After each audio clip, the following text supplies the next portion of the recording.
Hey everyone, and welcome back to another video. Today I'm going to take a look at the newest Cold War premium tank, the WZ-111-66. But before I jump into the details of my review and this tank, if you enjoy this video, please leave it a like, a comment, hit that subscribe button, and if you'd like to support me further, please check out the link to my Patreon in the description. Alright then, the WZ-111-66. What is this thing like to play? For those of you that are short of time, here's my short review.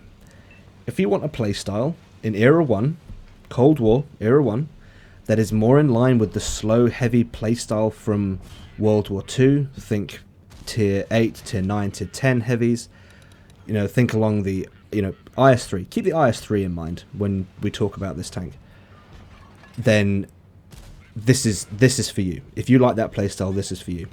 The Cold War WZ is slow, but it bounces a fair bit of incoming fire, as you're actually seeing in the game right now. I mean, I've bounced over 1,000 already, and I've done 1,300 myself. So this is right here. This is a demonstration of the armor that this tank has. It's pretty good. So yeah, if you like the World War II heavy playstyle, if you enjoy that, and you want something different in Cold War, then this tank is for you. You should get one. Okay, let's have a look at more of the details of this tank. The finer details, the stats. I'm not going to go over every single statistic, every single value, every number. But what I am going to do is I'm going to talk about what this tank feels like to play. As we all know, Cold War is more about speed than World War II is. Almost every tank in Cold War can do 50 kilometers an hour. I think. Don't quote me as fact on that, but the tanks in Cold War have a lot of mobility, and I'm getting myself into a bit of a pickle here, as I'm the only tank on my team that's crossed the river at this point. Yeah, not going so well. Anyway, yeah, this tank is World War II mobility. We're in the territory of World War II mobility, and that does break the trend for Cold War. This is the first tank that is not as mobile as the other tanks that we have in Cold War. The only other heavy we have in Era 1 for Cold War, the only other heavy tank we've got is the Centennial. And yes, before everyone gets upset and says, oh, there are 3. For the purposes of this video, I'm going to say that there are only 2 because the other FV is basically the same as a Centennial. The Centennial just looks different. Comes default with a skin, which, whatever, that's fine. But for the purposes of this video, we're going to say there are only 2, which means the only other heavy tank we can compare the WZ to is the Centennial. When I first played the Centennial, it felt sluggish to me. The WZ, however, this really does feel like a World War II heavy. It really, really does, especially up any kind of incline. The WZ is down 150 horsepower on its engine compared to the Centennial, and if you thought the Centennial was slow, then that gives you an idea of what we're dealing with here. We really are in World War II heavy mobility territory. Now, the top speed of this vehicle is 50 kilometers an hour. I'm at roughly 50 now. I believe the IS-7 can do 57 kilometers an hour, so that gives you an idea of the mobility, which for World War II that's pretty quick, but for Cold War this is quite slow. The WZ's gun, though, does hit a lot harder than the Centennial, coming in at 390 average damage compared to 280 of the Centennial. Now, even though that's higher, for whatever reason, I did feel that 390 is high, but it felt a little bit low to me. Maybe I've just got high expectations because I've been playing Era 3 a little bit more recently, so you're doing 500 damage per shot. That might be it, but I did feel that the alpha was a little bit low, but compared to the other heavy, the Centennial, it's pretty good. The World War II playstyle for this tank does continue with the reload coming in at 11 seconds. Now that's the standard reload, that's without crew or equipment, is 11 seconds, which is that's incredibly slow for Cold War, but that's pretty standard for World War II.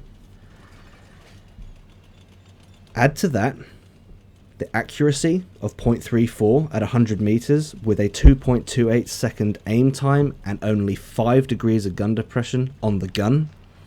And yeah, Wargaming really have, I think they've just ported they've ported the World War II heavy playstyle straight into Cold War. When this season dropped about 2 weeks ago, I did state that the armor values for this tank were garbage, but now that I've played it, I do want to take that back.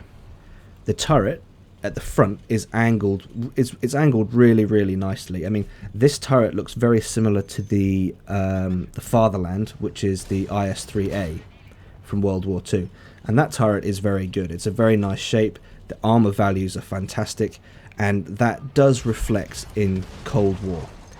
If you can get yourself in a hull down position, you're going to be a very effective deterrent to anyone coming at you, especially given that 99% of the tanks in Era 1 are either mediums or lights. There are very, very few heavies in Era 1.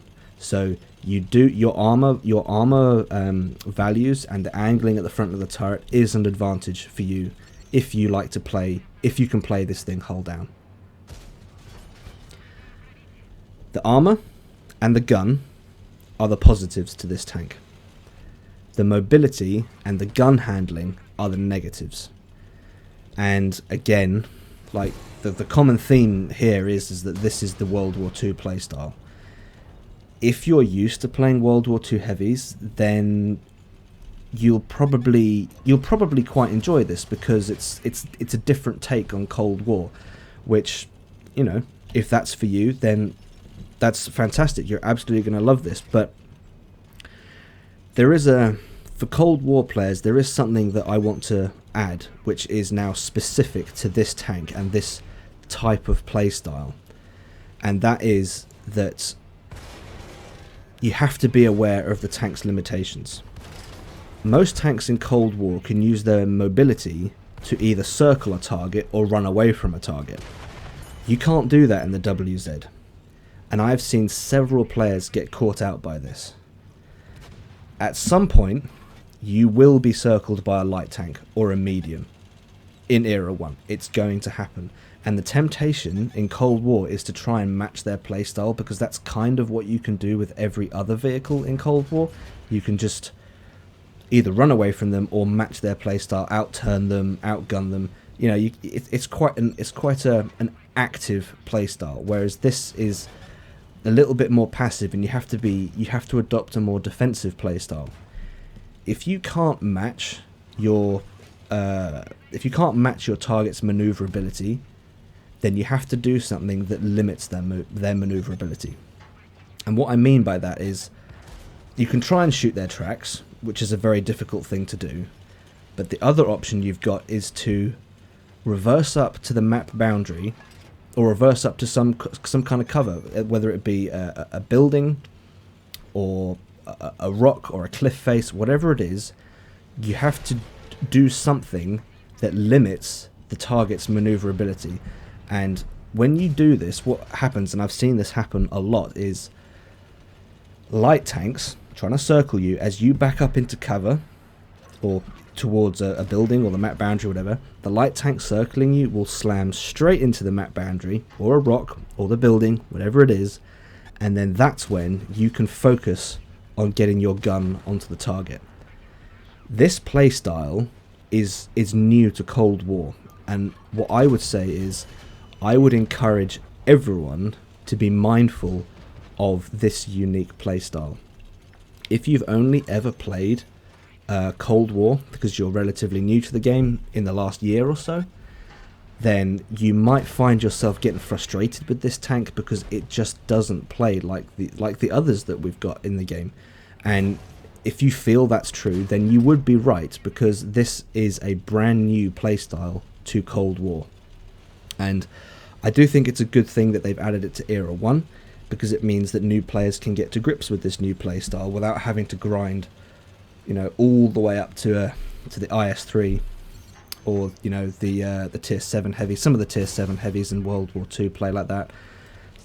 Tier 8 certainly do, Tier 9 certainly do, and Tier 10s absolutely do. Some of them absolutely do. So this is a good way to introduce new players to this type of playstyle. And I would just encourage everyone, any new player, I would encourage you to be mindful of this difference in how this vehicle will handle. This playstyle, this adjusting your mindset, this new playstyle, it may just be what saves you in a fight. So, in summary then, the WZ is basically a World War II heavy ported straight into Cold War with a few tweaks to the stats. We have a World War II heavy that plays like a World War II heavy in Cold War, and this is very, very unique. If you like the sound of that, then I would say without a doubt you should spend 6,000 gold on the Ultimate Season Pass, and you'll get the WZ along with the T-72 Ural, not sure, but you get both of those tanks when you reach level 100 of the season. And well, if you don't like the sound of this tank, then well, don't get it. Simple as that. Alright guys, that's about all I've got for this one. If you've enjoyed this video, please leave it a like, if not a dislike. Don't forget to hit that subscribe button, and as always, I hope you're all still keeping safe, and I will see you out there.